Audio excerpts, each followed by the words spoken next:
Baik, Assalamualaikum warahmatullahi wabarakatuh.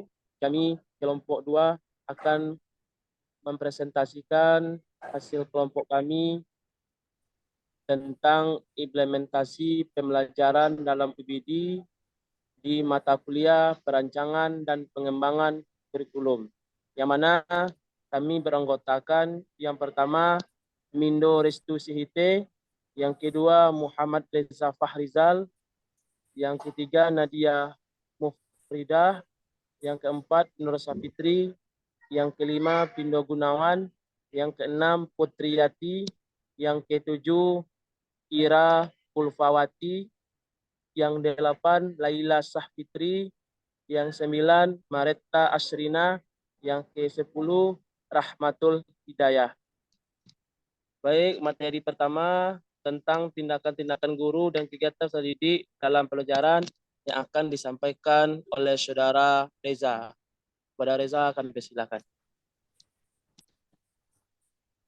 Terima kasih kepada Pindo terkait dengan yaitu pertama yaitu tindakan guru dan kegiatan peserta didik dalam pembelajaran. Yaitu tindakan guru.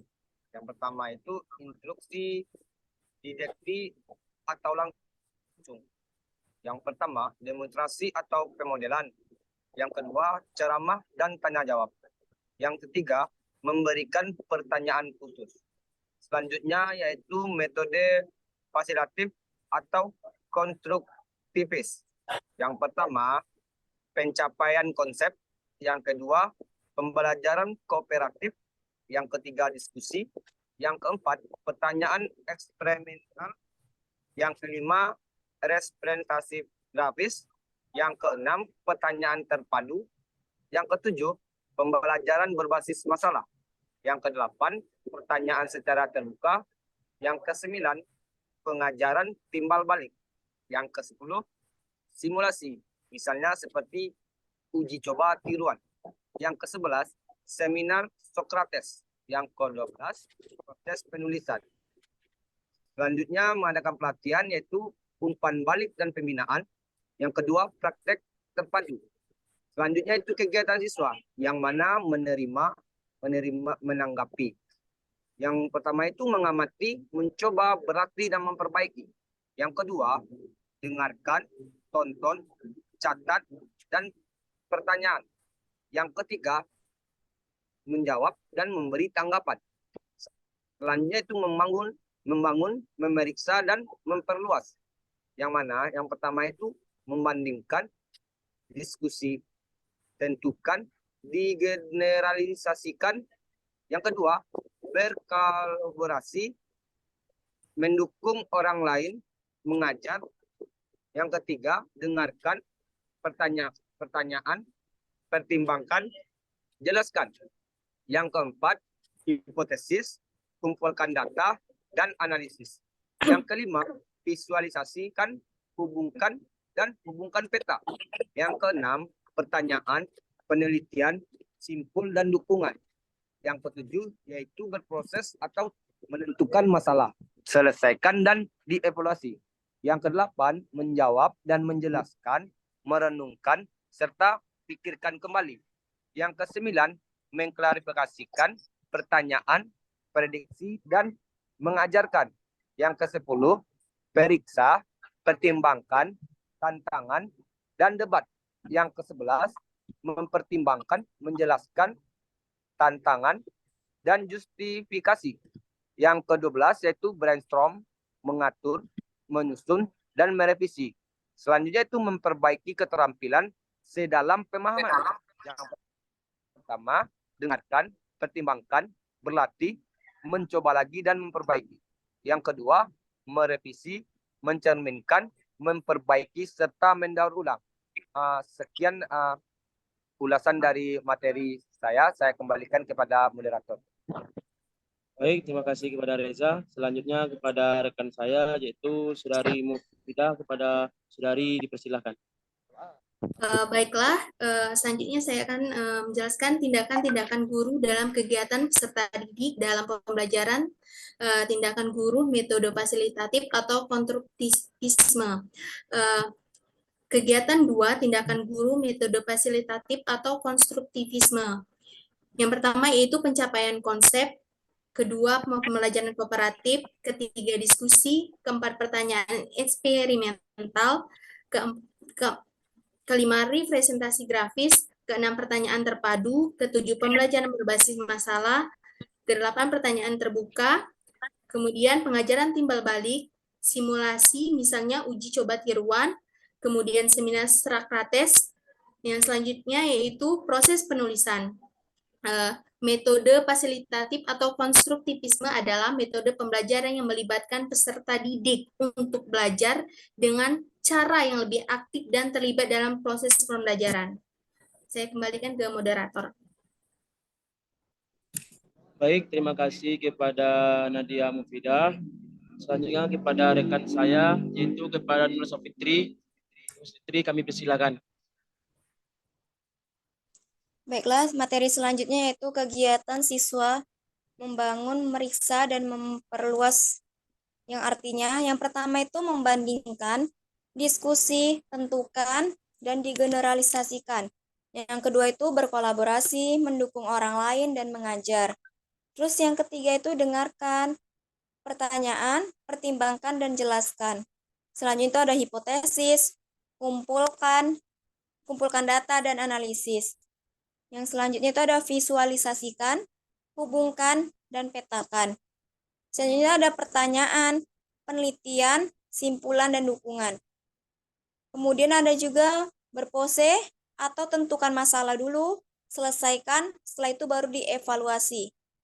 Selanjutnya itu ada jawab, jelaskan, renungkan, pikirkan kembali. Selanjutnya ada klarifikasi, pertanyaan, prediksi, dan ajarkan. Selanjutnya itu ada periksa, pertimbangkan, tantangan, dan debat. Selanjutnya itu ada pertimbangkan, jelaskan, tantang, dan justification atau justifikasi. Selanjutnya itu ada brainstorm, mengatur, menyusun, dan merevisi.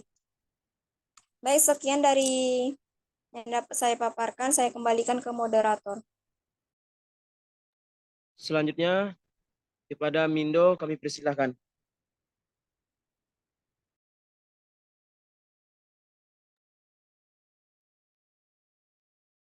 Oke, baik. Selanjutnya akan saya lanjutkan. Adapun materi berikutnya itu ada dengan pertanyaan, kegiatan mana yang sering Anda lakukan antara 1, 2, atau 3, dan mengapa kelompok Anda memilih kegiatan tersebut? Jelaskan. Jadi kegiatan yang kami pilih adalah kegiatan dengan metode konstruktivis. Jadi metode konstruktivis ini merupakan pembelajaran yang berpusat pada peserta didik. Jadi guru bertindak sebagai fasilitator atau sebagai pembimbing dalam pembelajaran, memberikan kesempatan bagi peserta didik untuk membangun pemahaman dari peserta didik tersebut melalui pengalaman langsung dan refleksi. Jadi dalam hal ini guru memfasilitasi peserta didik dalam mencapai tujuan pembelajaran daripada mengajar secara langsung. Dan alasan lainnya adalah memilih kegiatan metode konstruktivis ini adalah peserta didik diberi kesempatan untuk berpartisipasi aktif dalam proses pembelajaran. Mereka diberi kesempatan untuk berdiskusi, bekerja sama, dan berbagi ide-ide mereka dengan rekan sekelas. Jadi hal ini tidak hanya memperkuat pemahaman mereka, tetapi juga membangun keterampilan sosial dan kolaboratif yang penting dalam kehidupan sehari-hari. Oke, selanjutnya saya serahkan. Baik, terima kasih kepada Saudari Mindo telah menyampaikan materinya. Selanjutnya kepada rekan saya, yaitu kepada Putri Yati. Kepada Putri Yati kami persilakan.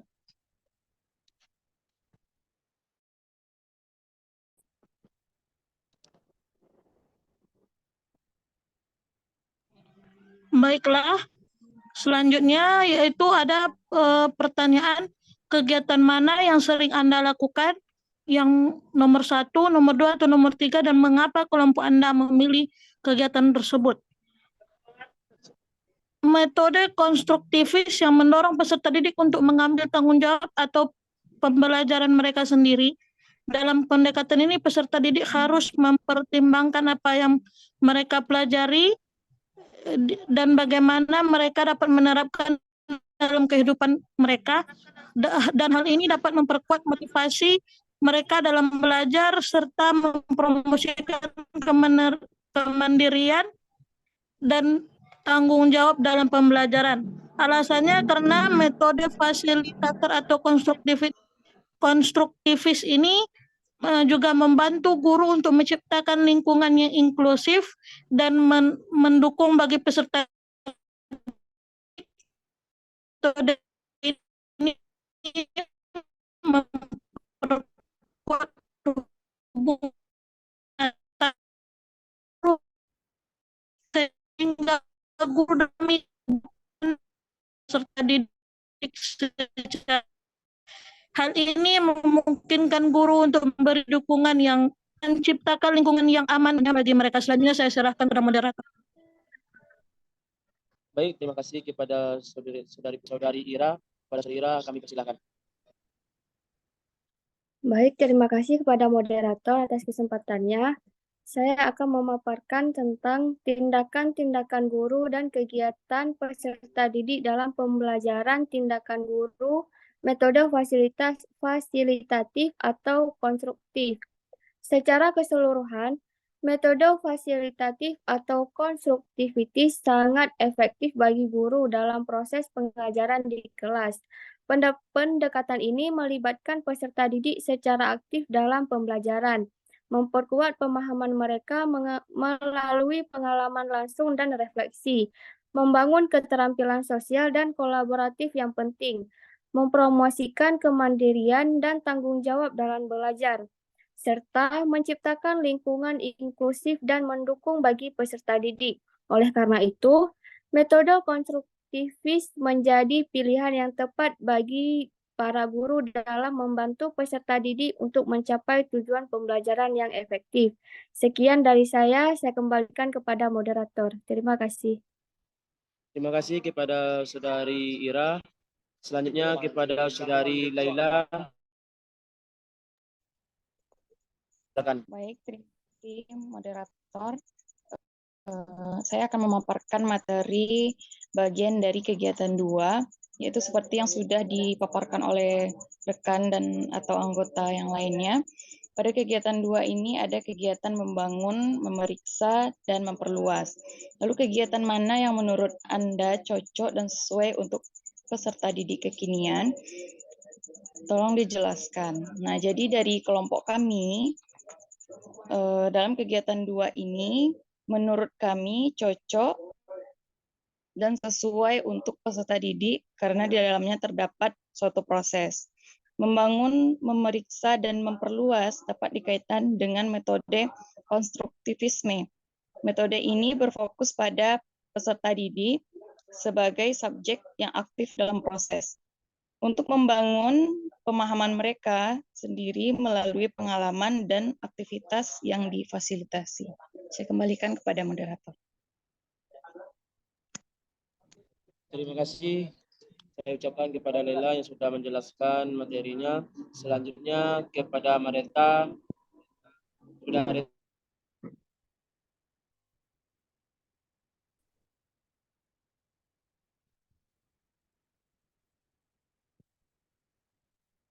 Baiklah, terima kasih kepada moderator yang telah memberikan kesempatan kepada saya.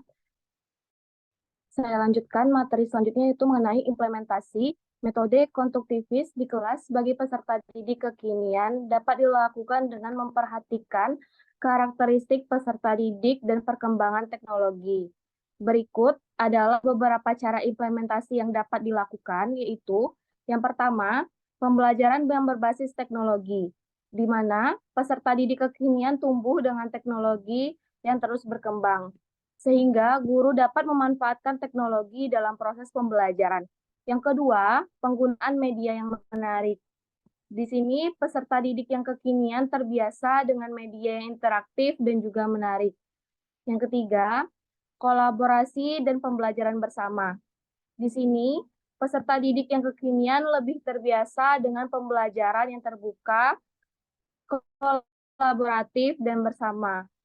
Yang keempat, itu ada penilaian formatif. Maksudnya di sini, yaitu peserta didik kekinian lebih suka mendapatkan umpan balik dan evaluasi terus-menerus. Yang terakhir, yaitu maksudnya dari peserta didik di masa lalu. Baiklah, sekian dari saya, kemudian saya lanjutkan ke moderator. Baik, terima kasih. Selanjutnya kepada Rahmatul, kami persilakan untuk menyimpulkannya. Baiklah, terima kasih kepada moderator yang telah memberikan kesempatan.